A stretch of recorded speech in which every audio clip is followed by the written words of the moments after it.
Hello and welcome to another video. Today I have gathered four lovely gentlemen who identify on the ace and or arrow spectrums to facilitate a discussion around the intersection between asexuality and masculinity. First, I'd like my guests to introduce themselves. Let's start with Flux. Hello, my name, I go by Flux. I just shortened my Twitter handle from Sergeant Flux to Flux in this one because I prefer to keep my anonymity. I identify as a cisgender ace flux man who tends to lean feminine in a pan-romantic sense. Perfect. And Adam? I am a cis male. I identify as a hetero-romantic asexual. I am touch favorable and sex averse. Awesome. Tiger? All right. Hello, I'm Tyler Songbird. I am a cisgender arrow ace man, and I am sex repulsed as well. So nice to meet everyone. Excellent. Nice to meet you too. And finally, NibbleLynx -Rob. Hi, I'm Rob. I go by NibbleLynx online. I'm panromantic, demi-romantic, and demisexual cisgendered male. Great. And in case anyone didn't know, if this is the first video on the channel, I'm Daniel, and I identify as homoromantic asexual. I'm also cis. I do those in an order sometimes. So it's really nice that we've got a good, I think, variety of people around the ace and arrow spectrums here. So hopefully it will have good, a good range of experience to talk about this topic with. So the first thing we wanted to cover in a broad sense was whether anyone had any thoughts about how masculinity affects your personal experience of identifying as an ace or asexual. I can begin. Yeah, so I'm probably different from everyone here. I don't know where everyone else is, but I'm in America, so I'm in the United States, and I'm from a very conservative small town within the United States. So my form of experiences were just completely different from everyone else, not only for the fact that I grew up in a small town and grew up in a very religious small town. I've also grown up, I'm also Black as well. So my experiences have been shaped by both of those, along with being male, kind of all hitting at the same time intersectionally. So I would venture to say the idea of someone in my position being asexual was something that didn't even exist, or something that wasn't even allowed to exist when I was growing up, because the expectation for everybody was when you grow up as a guy, it was you were supposed to be the hunter, always trying to get sex, always trying to get laid and stuff like that. And you have that working for you. And then when you're Black, it's just like, there's no way you could be asexual, because it's like all Black men are just into that and just not supposed to be into anything else.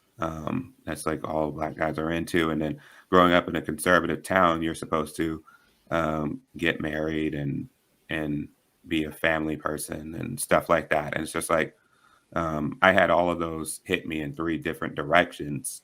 And that's, so when I, finding my identity as an asexual person took me so long to do it, because I was just always being, inundated by all of these different messages that were telling me that this is who I was supposed to be, and not allowing myself to be just who I really was and who I am.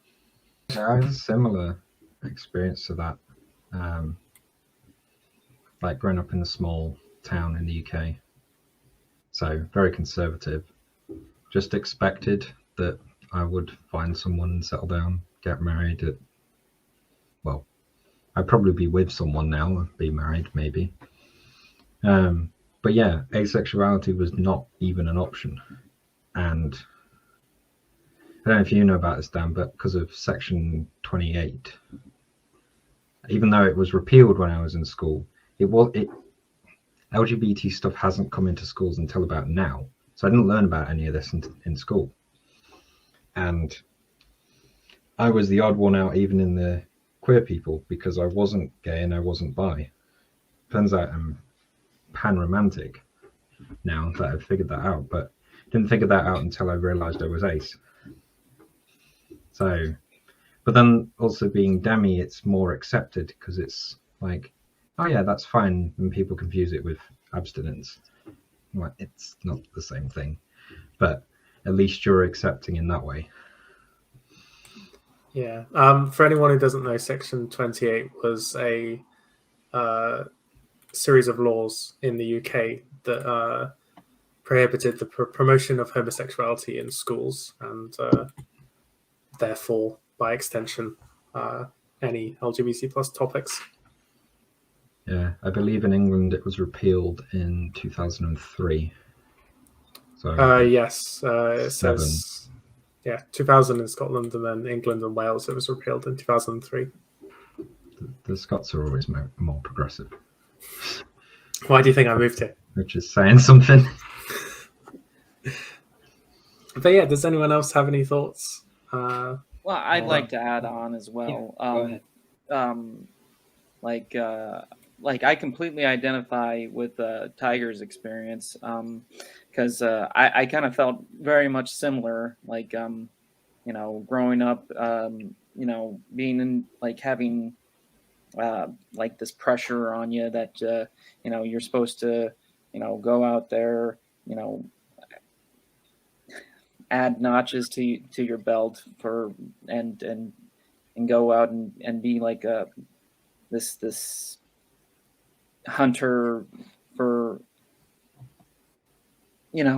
just to fulfill a sexual quota. That's what it felt like. In fact, it wasn't like this pressure just kept like building and building because it's like pretty much when I was done with high school, I enlisted into the United States Marine Corps, and the pressure certainly didn't lighten up there. It actually felt more intense to try and perform in the similar way. In fact, at one point, I had like a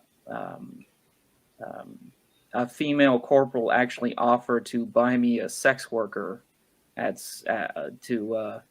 when she found out that I was still a virgin. So just to emphasize that pressure that society seems to put on us to kind of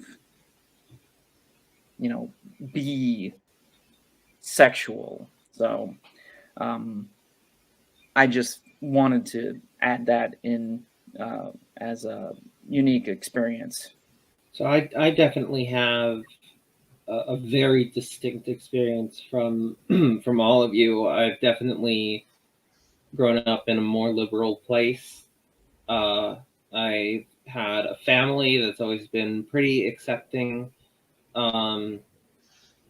I've always sort of been outside norm. I'm neurodiverse. I've got there's all these sort of things that distance me from the norm, but I've also always been very capable of passing.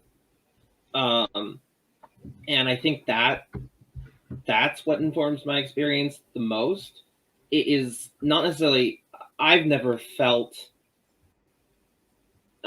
conformed, I guess, to traditional masculine expectations because I've never really been, I don't know, capable of it, drawn to it, whatever you want to call it.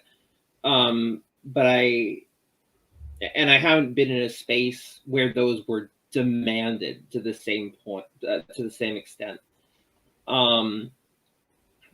But I definitely did feel a certain amount of pressure to be normal for all the parts of my identity. This feeling of there are these things I'm supposed to have.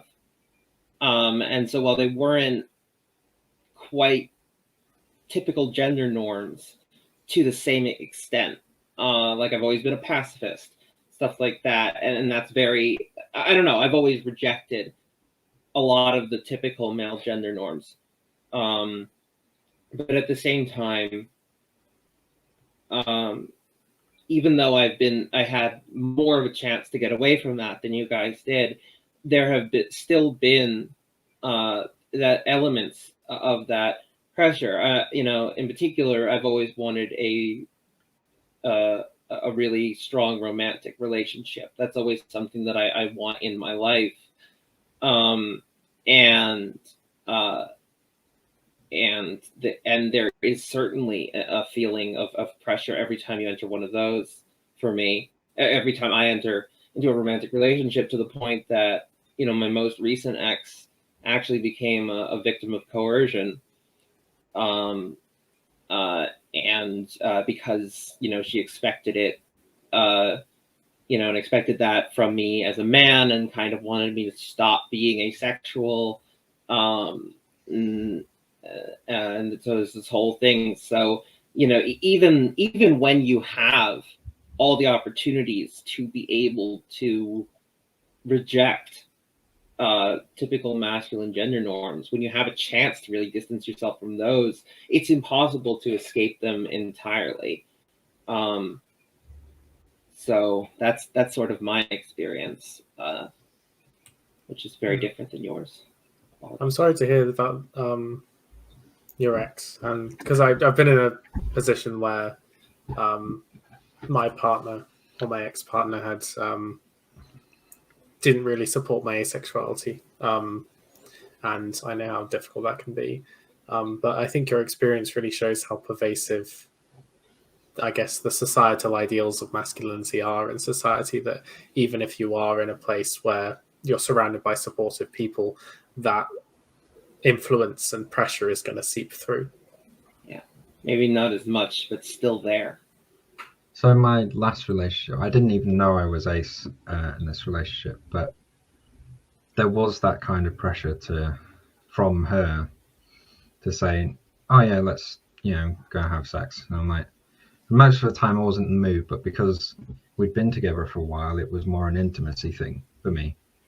I didn't really understand at the time why that I was like that.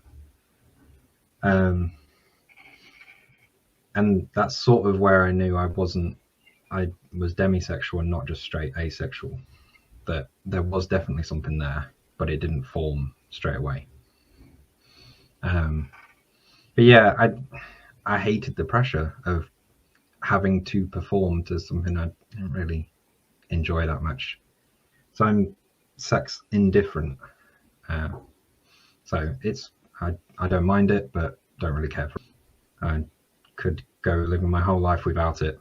I wouldn't care. But I hate society's pressure on men to perform sexually, when I think even a lot of allosexual men just don't want it. Yeah. Or at the very least, don't want it to the level that they're supposed to want it. Yeah. Yeah, you know, you get those myths perpetuated about guys having or thinking about sex every 7 seconds, that kind of stuff. Yeah. Yeah, that's kind of, I was hearing that I heard from when I was growing up, like, you haven't become a man yet until you've done it. And those were some of the things I was hearing. Like, I wrote a piece on my Twitter. I'll share it with you guys if you want to see it, where I talk about a lot of different discriminations that asexual people face. And I shared my story about it, where this girl at 17 just kept trying to hit on me, and even though I pushed back and was like, no, stop. And she was like, I'm trying to help you, because she found out that I was 17. I hadn't had sex, still haven't. So I'm still a virgin myself today. And she was trying to make it to where she was like, I'm trying to help you.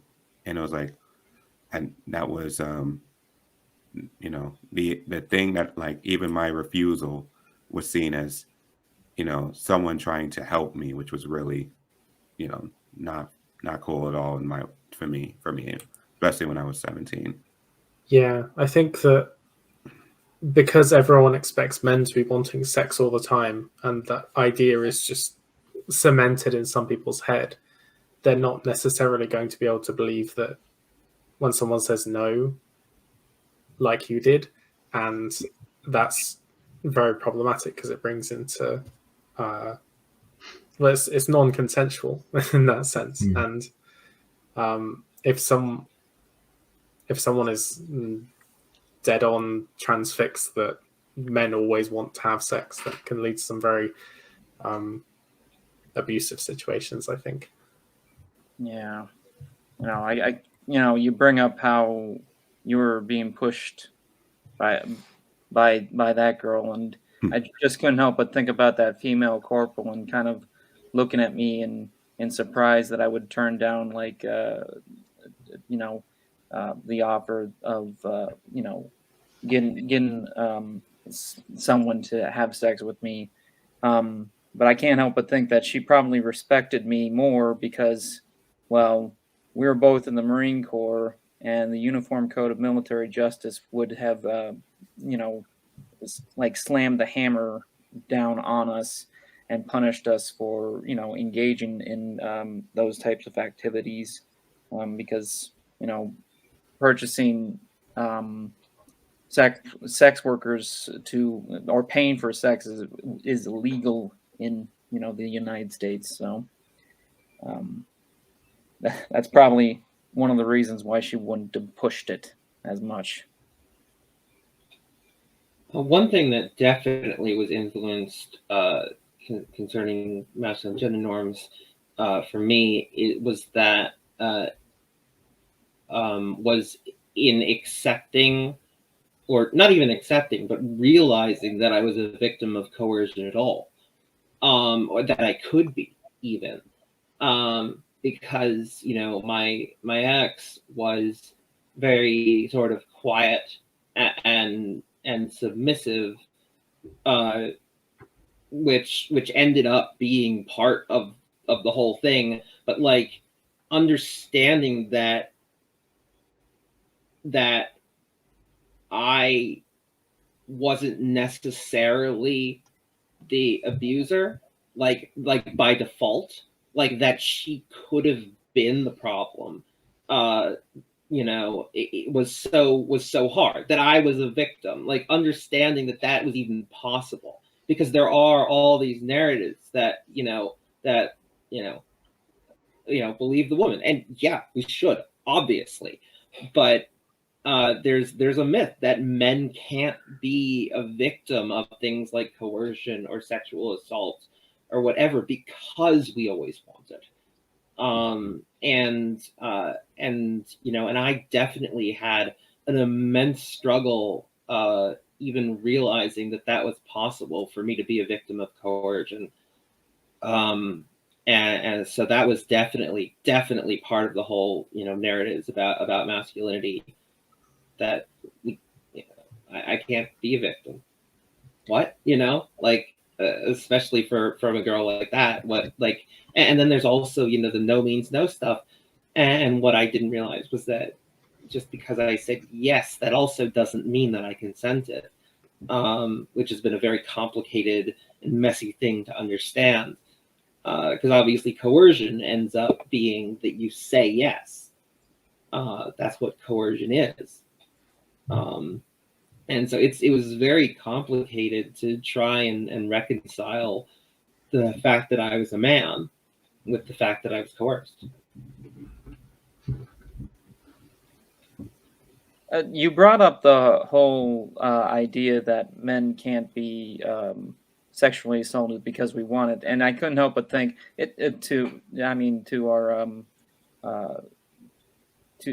to our host here who's from the UK. Is it still technically seen as not rape if a man is forced to penetrate? Is that still the case? So I think if a woman technically can't rape a man in the UK legally, because a rape is defined in a legal sense as penetration, and women have nothing to penetrate with. So I think there was a recent case that I'd heard about where a female teacher had raped a male student, but it couldn't be tried as rape because that doesn't. Because she forced him to penetrate her. Yeah, essentially. That's what I mean by forced to penetrate. Yeah. That's all. That's the thing in the States as well. It's very most female on male rape cases are often not even tried as rape. They're usually tried under either smaller criminal statutes, or even if there's like an ambivalence, there's like ambivalent emotions. It's hard to prove for a man to be raped. So they usually try it under smaller criminal statutes like lewd and lascivious battery. I think there was a teacher in Florida years ago that was tried under that, and it was found not guilty and basically received a probation. So she didn't even serve a day in prison, even though there was so much evidence that that was going on. Yeah, it just goes to show that it's ingrained on a fundamental level in society where the laws are set up to assume that men can't be raped by women. Yeah. And it's the language they use in the written law that is taken to mean that. When really it should probably be rewritten to not state certain actions. Absolutely. That obviously women can't do, but you can still be assaulted by women.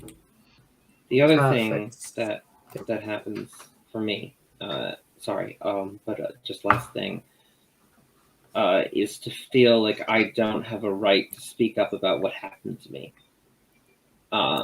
because that space is needed for women, and I will be listened to more. It is sort of even though it's odd because men aren't listened to in this topic, but because we've been having this very important discussion about privilege and the fact that privileged people are listened to more, it's complicated. It feels like I'm taking up needed space for others if I talk about what happened to me, which, I don't know if that's happening to other men too, but it might be, that the feeling like now we're all trying to deal with the fact that we need to step aside and let others speak. So even if we're starting to think about the fact that maybe the way we think about masculinity and manhood is wrong, we're also dealing with the fact that men have been such a dominant power and now need to step aside to allow others. And it's hard to both speak up and step aside, if that makes sense. Yeah, absolutely does. I think it's difficult when you're in a position of privilege not to take up the space that the minorities deserve to have. But I think it's also important to talk about those experiences, just because there will be other people, like you alluded to, who, because of the way that society sees men and masculinity being so hypersexual, they won't feel comfortable talking about it, and they may think that they're the only one, and there's something wrong with them for being a victim of something. They might be internally blaming themselves because men are supposed to be sexual and supposed to want sex all the time. So moving on, I just wanted to finish off with why do you guys think that there are fewer men who openly identify on the aspex spectrum, that's hard to say, than people of other genders? I think honestly we kind of just touched on it all around within the first question, but just on my personal ending, I like to talk about what was discussed with Section 28. We're having our own Section 28 in the United States with the Don't Say Gay bills, basically where no one can say anything about, LGBTQ rights or history or any sort of things related to identities and stuff like that. I didn't even know asexuality existed in high school. I graduated kind of right around the time it was just being discovered, that it was like any television interviews, and those early preliminary television interviews kind of made it seem like it was something that like people who were, abnormal freaks were supposed to be, not to disparage the interviews, but they were, they treated it like it was something out of a paranormal scene. And it was just like, this is just who we are. Why is it so, going back and looking back in the time machine, looking back at those interviews were, it's come a long way. Let's just say it like that. We've come a long way in representation, thankfully, because those early representations were not good. I'll just put it out there. But we weren't even allowed to discuss anything. My school didn't even have a sex education class. So I grew up all throughout my high school with no sex ed, basically. The only thing I heard was like, don't do it, don't do it, don't do it. And I was kind of held up as the paragon of, being abstinent, but I wasn't really abstinent because it was just like, it's just me. I didn't really want to do anything related to that. So I didn't even know that was like something you grow up in religious culture. It was just like, this is what you're supposed to be. And then I found out that everyone else wasn't. That's when I found out that I was the, different one. And that's, for a long time, not even having the words to even know what that is or what I was experiencing growing up in education, without even having education about sexuality and gender. I just felt really, out of place in my own high school and pretty much in life because everyone else was what I wasn't. So that was one thing. I think that's one factor, but I think we've touched on the other factors, like, men are expected to just go out there and, screw and do all of this. And that's, men are supposed to become a man by getting sex. And that's just another factor. So I had two entirely different factors hitting me, I think. Mm. I also think we've pretty much touched on all the reasons why men would have more of a struggle in feeling comfortable openly identifying as ace, or even entertaining the idea that they could be anything other than straight, to be honest. We're taught to value our straightness. And to the point that, think about it, like, in like a lot of our media and stuff, if a guy, or even in real life, to be honest, whenever a guy expresses sensitivity of some kind, people immediately say, oh, they're gay, which, fine. That's obviously fine.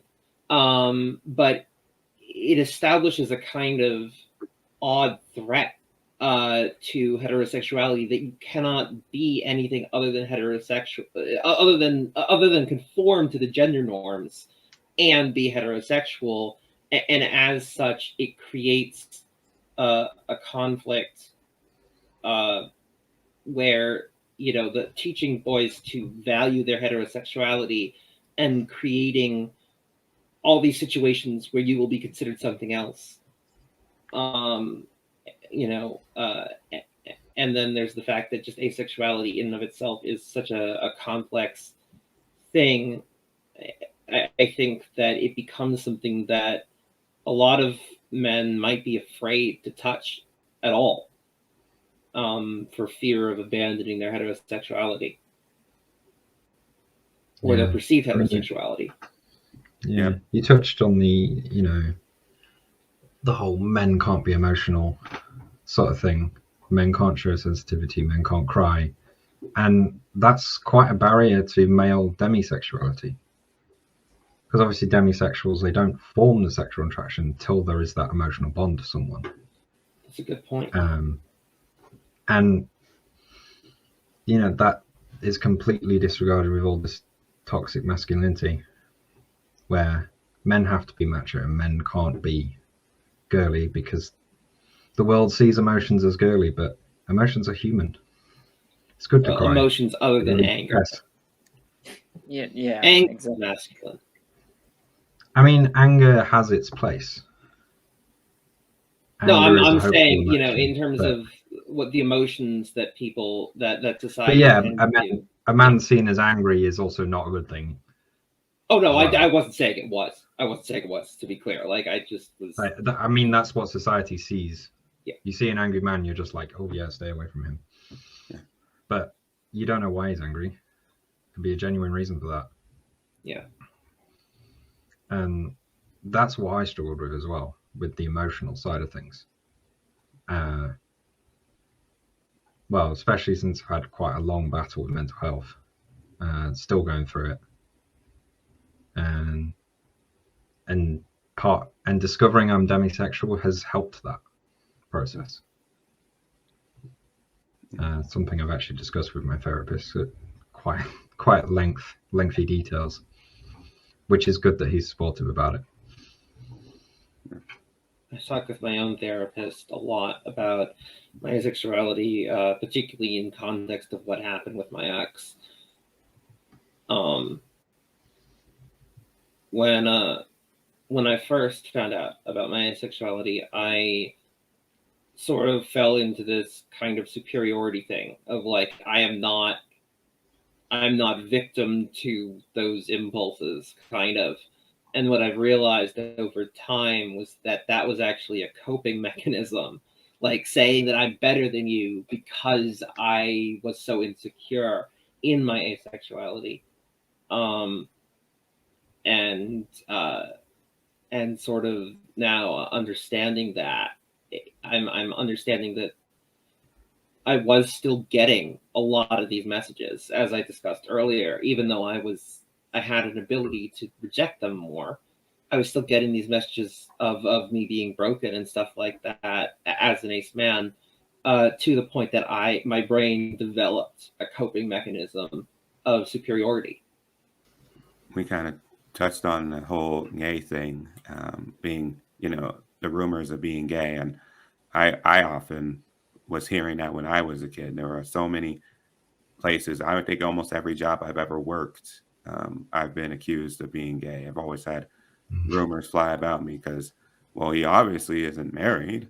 He doesn't have a girlfriend, so he must be just gay. And that's, you know, those are the only two reductionist answers that we're allowed to, you know, even have. You're either straight or you're gay, and there's, you know, no one else knows. This is why, you know, educating and learning more are so vital to know, because, I mean, without it, people just make the assumptions.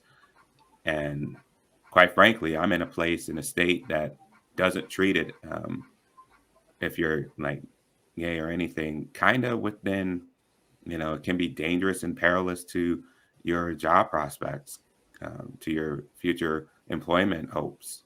If people start spreading those rumors, then it can, right to work laws have it as state that you can, easily be unemployed just for that reason. So Yeah, I had a similar experience when I was younger as well. I mean, I am gay, but at the time I didn't know it. And the only reason people assumed I was gay was because I said I didn't want sex. They just heard that and thought, oh, he doesn't want sex with women. What about men? And it's like, no, I still don't want sex with men. I'm kind of gay, but not in the way you're thinking. Yeah, it's the same thing. That definitely relates to my experience with my relationship to straightness, to heterosexuality. It really is. I am so, so keenly aware of my ability to pass for straight. I passed for straight for until I was about 19, and I'm 25 now, 26 next month. So, you know, I was so confident in my heterosexuality. Sure, I was different in like some ways, but I was like, you know, so it was just, and now being in the ace community, I feel sort of very casual erasure, with zero malicious intent, with zero, you know, nothing, but just this feeling of like, am I queer enough to be queer? Am I straight enough to be straight? Like, I personally feel like if straight means heterosexual, I am not straight. I can't be straight because I'm definitely not heterosexual. But there's also just this feeling of like, I don't know if I even, like, even if, like, do I really belong at Pride? You know, like, am I, and there's, so there's, you know, there's this such an odd feeling of, am I legitimate? Where, you know, so it's kind of like you saying like, I'm gay, but not in the way you're thinking. And it's like, I'm interested in women, but I'm not. And it becomes such a complex topic that I'm just keenly aware of every second of my life, that I'm so close to something people expect, but they'll never see it unless I tell them, which means they'll make assumptions about me that are wrong and hurtful. You know, and it's so complex. Yeah. Yeah, I was going to go back to what Dan said about, you know, going through school, being presumed gay. I mean, I was presumed gay because I had a lot of female friends in my friend group, but I didn't want to sleep with any of them. Not because I wasn't interested in women, I just didn't want sex. And everyone was like, oh, you must be gay, because it was either you're straight or you're gay. There was nothing else. Like, I think there were a few bi people at school, but no one ever talked about bisexuality. So that wasn't even an option. Yeah, it was a lot of places it's very binary between straight and gay and nothing else. I think we're probably going to wrap up in a minute. I just wanted to check in. Flux, is there anything else you wanted to add? I actually did want to add, because Adam brought up the whole, like, this feeling of imposter syndrome with us being part of Pride. And I've been thinking about this a lot lately. And, you know, Pride actually comes down to pretty much understanding yourself, where your attraction to other people, how your relationships are formed with other people. You know, if you want to be in a romantic relationship with other people, or if you don't, if you want to be in sexual relationship with other people or you don't. Pride is about understanding yourself and understanding how you fit in to, you know, the community. You know, we all identify as asexual here, even though we can you know, might identify differently. Like I say I ace flux. I'm ace flux. I fluctuate between being sexually repulsed to being sexually favorable. Rob is demisexual. Daniel, you're homoromantic. Tiger, you said you're sex repulsed. Like, ultimately, what I believe in Pride is that it's just, we come to understand who we are as people and how we fit in to the community. That's what Pride is all about. That's the reason to be proud of it.